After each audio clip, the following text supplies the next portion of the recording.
qiyamatin aifi syarri dhalibin la hawla wa la quwwata illa billahil aliyil azim.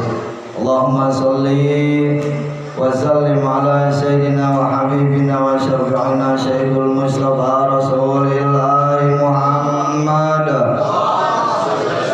al-fatihi lima ughliq wal khatimi lima sabaq nasirul haqq bil haqq wal hadi ila siratikal mustaqim wa ala alihi wa sahbihi ajmain. Sallallahu alaihi azim wa baraka rasuluna bil habibul karim wa nahnu dzalika minasyairin wa syakirin walhamdulillahi rabbil. Sebelum kita mulai ta'lim kita, mari kita bersama-sama berselawat kepada baginda Rasulullah sallallahu alaihi wasallam. Mudah-mudahan kita termasuk umat-umat Nabi yang mendapatkan syafaat yang nanti di yaumul qiyamah. Allah turunkan rahmat kepada kita semua sehingga kita mendapatkan keberkahan daripada Allah Subhanahu wa taala. Amin ya rabbal ya Habibil Mustafa balligh maqasidana wa bil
Istihajat di negeri biar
yang judulnya aja di situ ruwet tulisannya bahasa Jepang, wak bacaannya bingung, ya kan? Tulisannya tulisan Cina, coret kagak jelas, kita nggak ngerti, main beli aja nggak taunya barang haram.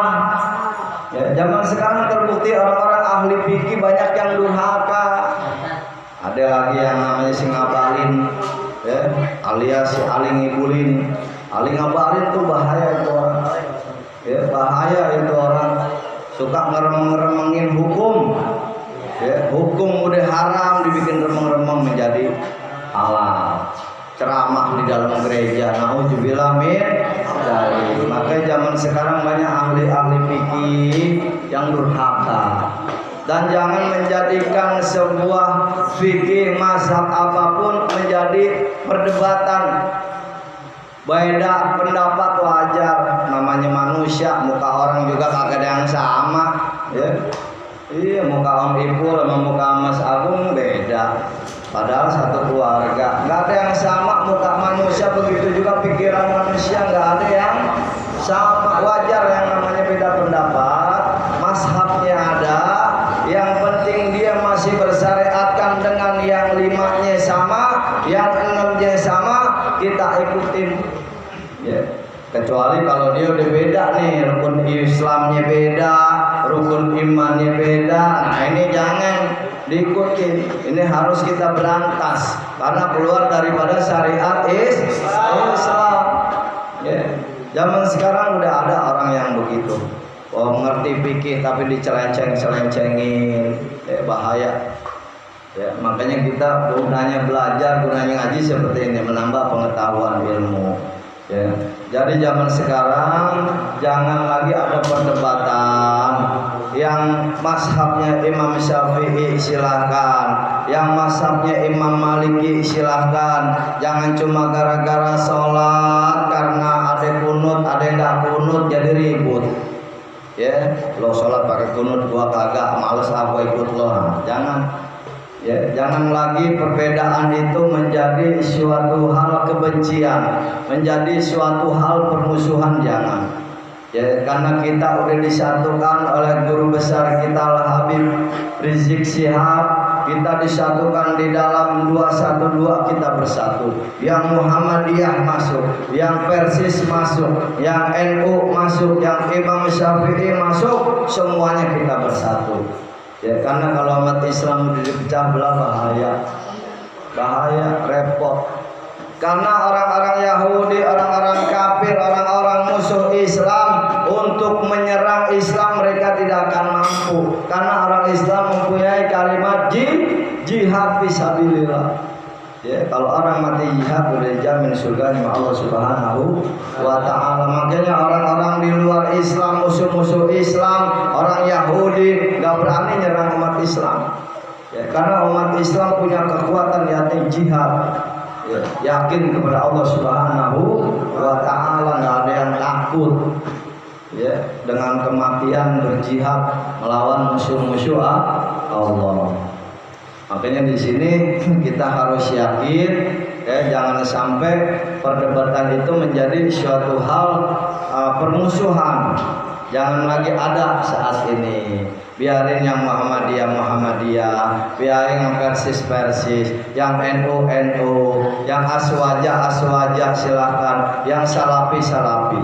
Bahkan kemarin ya ada orang mu'alaf, orang Australia, ya, datang ketika aneh habis khotib Jumat tuh di Masjid Al-Huriyah Kebon Siri, ada seorang mu'alafnya orang Australia datang habis sholat Jumat. Ustaz, saya mau menghadap dong, mau ada apa ya? Ini ada orang Australia pengen masuk Islam. Aneh bilang, dia bisa bahasa Indonesia kagak? Bisa Ustaz, alhamdulillah deh. Ya, kalau bahasa Inggris repot ya, kita ngejelasinnya bingung.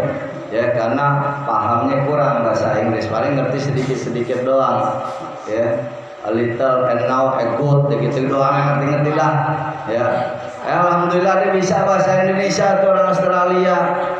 Ya, Pak Ustadz, saya pengen masuk Islam karena saya tertarik dengan Islam, dengan ajaran-ajarannya, dengan akhlaknya, dengan budi pekertinya. Dia pelajarin Al-Quran tuh. Dia belum masuk Islam, itu orang udah pelajarin Al-Quran, orang Australia. Makanya begitu kita nuntun membaca syahadatnya udah enak, udah lancar ya. Alhamdulillah dia masuk Islam. Dia nanya sama Ustadz, saya mau alam, baru memeluk agama Islam, aliran mana yang akan saya ikuti Ustadz? Kata gitu. Aneh bilang, Pak, selagi yang 5-nya sama, yang 6-nya sama, yang 5 rukun Islam, yang 6 rukun iman itu sama, bersyariatkan Islam, silahkan ikuti. Ya, karena kita nggak boleh, lo harus ikut aliran gua, lo harus ikut Ahlus Sunnah wal Jamaah, lo harus ikut Aswaja, nggak boleh seperti itu. Biar dia yang menentukan sendiri menurut keyakinannya masing-masing. Ya, dia memang pamannya yakinnya ke mazhabnya Imam Maliki, silahkan. Ya, yang penting 5-nya sama, 6-nya sama. Kalau udah beda, wah jangan diikutin. Kalau bisa diberantas. Ya, makanya zaman sekarang banyak ahli fikih yang menyelewengkan hukum, akibatnya menjadi perpecahan. Ya, kayak zaman sekarang ini udah kacau balau dah. Ya, ada lagi artis yang hina Habib. Ya, ngerti tapi masih menghina. Auzubillah min dzalik. Jangan dirahmati Allah Subhanahu wa taala. Terus yang kedua apa? Wa imamun zairun. Yang kedua adalah imam yang zolim, pemimpin yang zolim. Ya, ternyata saat ini terjadi juga apa yang dikatakan Nabi beberapa abad yang lalu di dalam hadis hari ini terbukti. Ya, hari ini terbukti. Coba lihat umat Islam zaman sekarang nih. Ya, ulama-ulama diskriminasi. Ya, Habib disalahin mulu. Nyebarin kebenaran disalahin, ditangkap. Zaman sekarang terbukti. Ya, banyak imam-imam pemimpin-pemimpin kita yang zalim padahal dia ngerti, tapi nanti hukum Allah tidak akan pernah meleset. Di alam kubur nanti ketika dia wafat masuk alam kubur, siapa lo yang nolongin lo? Hah? Mau tentara, kayak mau polisi, presiden masuk ke liang kubur, siap-siap pertanggung jawabannya. Nggak ada lagi senjata. Ya, emangnya malaikat munkar nakir datang buat tembak lo, kemplang lo, kan penyok lo, hancur. Ya, nggak ada di alam kubur lo, adalah hukum yang sesuai menurut apa yang dikerjakan di alam dunianya nanti. Makanya jadi pemimpin tuh nggak gampang. Jangankan tingkat atas kelas kakap, tingkat bawah aja ruwet. Tanya RT no, bagian sembako ribut mulu, ya, agak beres-beres, ya kan? Bapak, wah Pak RT saya nggak kebagian nih, padahal udah dapet gelang ngomong 2 kali PK, ya. Ada yang begitu, ya, warga ya. Makanya Pak RT tuh kalau udah turun sembako, wah udah siap-siap deh pusing. Ya, ini orang udah dapat belum, contohin satu-satu. Kadang ada orang yang dusta, udah dapat bilang belum. Wah, saya belum dapat Pak RT, udah tahu udah dapat taunya. Orang PA, ya. Makanya jadi pemimpin itu nggak gampang. Kita harus belajar. Yang pertama adalah kesabaran.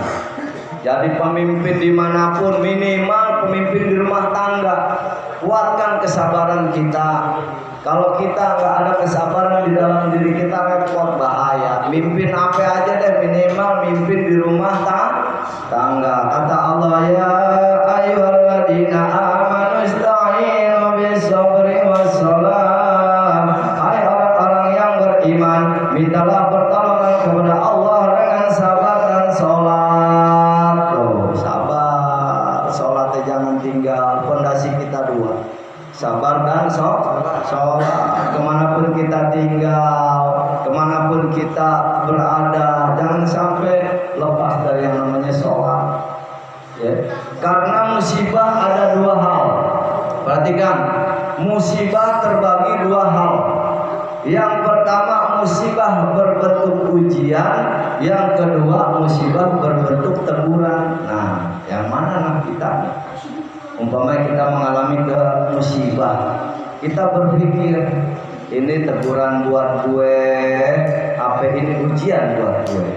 Kalau ini orang rajin ibadah, ke majelis taklim rajin, sholatnya rajin, baca Qur'annya rajin, sedekah juga jalan terus, tapi dia mendapat musibah, ini dapat dikatakan ujian.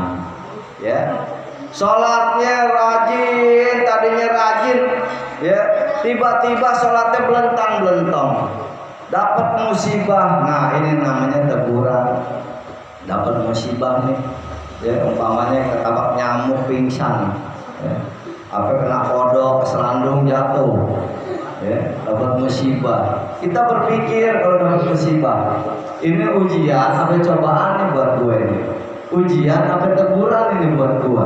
Kita berpikir kalau umpama yang tadinya kita rajin ngaji, terus tiba-tiba males ngajinya, dapat musibah ketabrak nyamuk pingsan. Nah ini berarti ini namanya teguran. Ditegur apa sama Allah? Allah suruh datang ke majelis taklim, biasanya rajin ke majelis taklim, kok nggak pernah datang, tegur sama Allah. Nyamuk muk tabrak mau centong, tabrak sama nyamuk pingsan.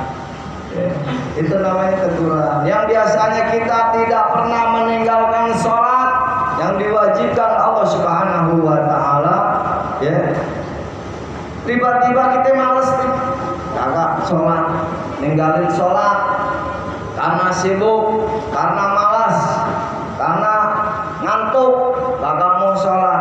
Tiba-tiba kita dapat musibah. Nah, ini adalah teguran buat kita. Yang ya teguran Allah. Dapat musibah, digigit semut bentol, ya, digigit semut sampai pingsan. Nah ini musibah. Oh iya ya, gue dapat musibah nih, mungkin karena gue telah meninggalkan perintahnya Allah Subhanahu wa Ta'ala. Makanya sholat jangan tinggal, ya. Kalau kita ninggalin sholat itu ada aja cobaannya. Teguran buat kita banyak, ya, nggak sekali dua kali. Aneh ngalamin sendiri, pernah ninggalin sholat karena kepepet waktunya, akhirnya itu sholat ketinggalan, tapi aneh kodok di waktu isya-nya. Jangan sampai ninggalin. Ketika kita ninggalin sholat dengan keadaan sulit, kita kodok. Umpamanya maghrib nih, ya, mau berhenti susah tengah-tengah jalan, kanan kiri depan belakang kontainer, mau berhenti susah, ya, sulit kita kondisi. Akhirnya lewat pada maghribnya. Maghribnya habis, maghrib waktunya pendek, masuk ke isya, kita kodok itu maghrib. Tapi jangan diterus-terusin. Besok kodok PA namanya. Orang PA. Jadi kalau keadaan genting, segenting apapun, kita lewat melaksanakan sholat kodok. Jangan sampai nggak dikodok. Aneh aja kadang suka kodok orang tua aneh. Kadang orang tua lagi sakit kemarin nggak melaksanain sholat tuh, ya. Berapa kali orang tua lagi sakit nggak melaksanain sholat, kita yang kodokin, anaknya yang kodokin. Bismillahirrahmanirrahim, saya lihat sholat isya, kodok untuk orang tua saya, ya Allah, ibu atau bapak, lillahi ta'ala, Allahu Akbar, ya. Karena orang tua lagi sakit kan banyak yang nggak sholat, ditinggalin tuh sholat berapa rakaat, ya, berapa waktu ditinggalin orang tua kita lagi sakit, kita kodokin, ya, kita kodokin sholat. Kemudian nggak melaksanakan sholat maghrib, ya, kita kodokin. Walaupun di dalam dirinya dia sholat, ada orang yang sakit, dia tetap melaksanakan sholat sambil tiduran. Di dalam hati pengucapannya itu ada, kita nggak tahu, ya, karena dia melaksanakan sholatnya dalam hati sambil tiduran. Dia nggak tahu, kita nggak tahu kalau dia lagi sholat, tetap kita kodokin aja. Ya, kalau kita ada waktu, bisa kesempatan kodoin sholat buat orang tua kita yang telah ditinggalkannya sholat, kita kodoin, jangan sampai enggak. Ya, sholat adalah tiang agama, jangan sampai kita ninggalin sholat, bahaya, ngeri. Nanti ada kita bahas tentang apa dosa-dosa meninggalkan sholat itu banyak. Ada 15 perkara dosa ketika meninggalkan sholat. Hukumnya ada nanti di lain kesempatan kita bahas. Terus wasalisu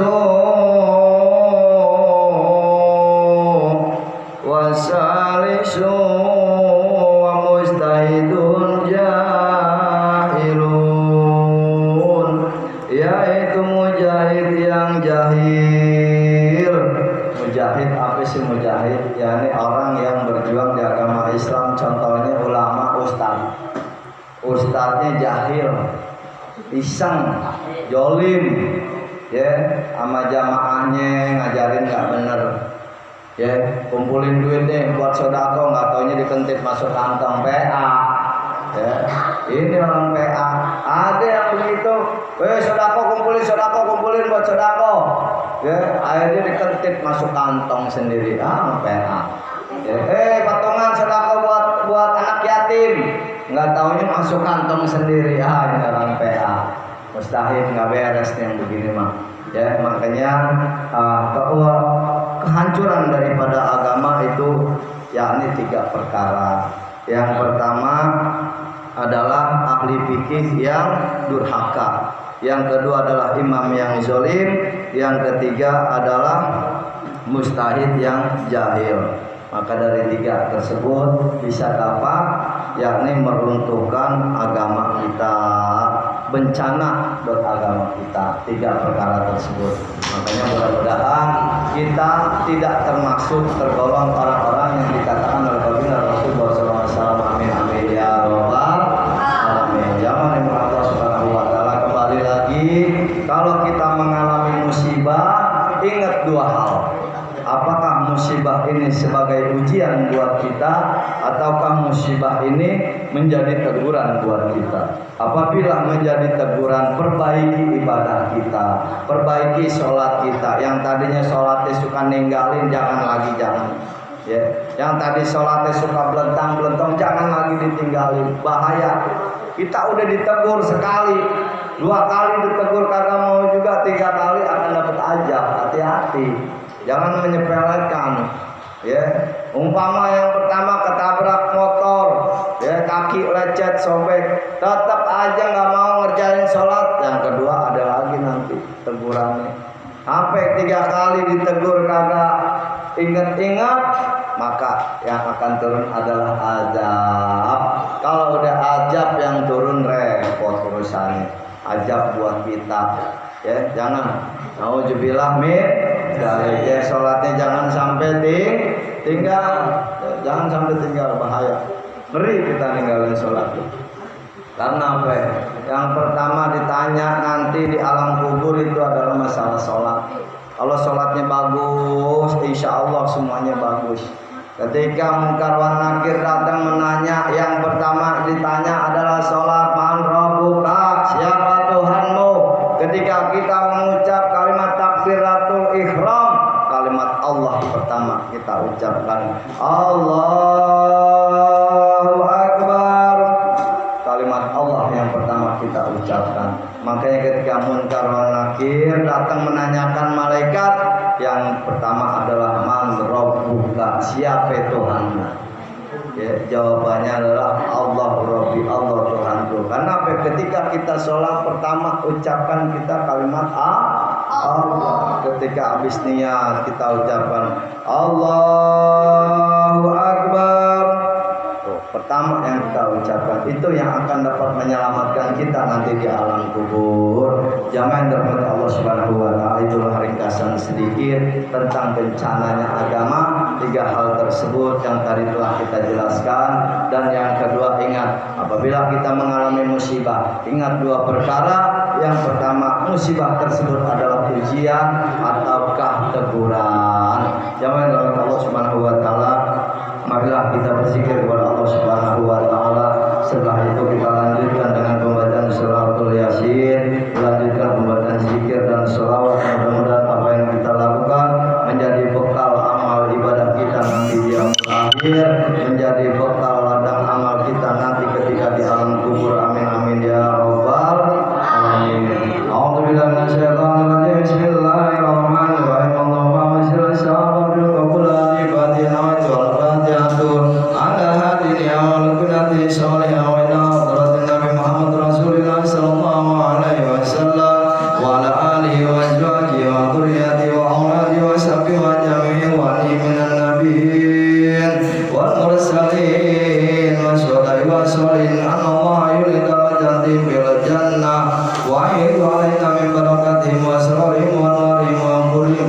الدنيا والآخرة سيئوا لهم الفاتحة.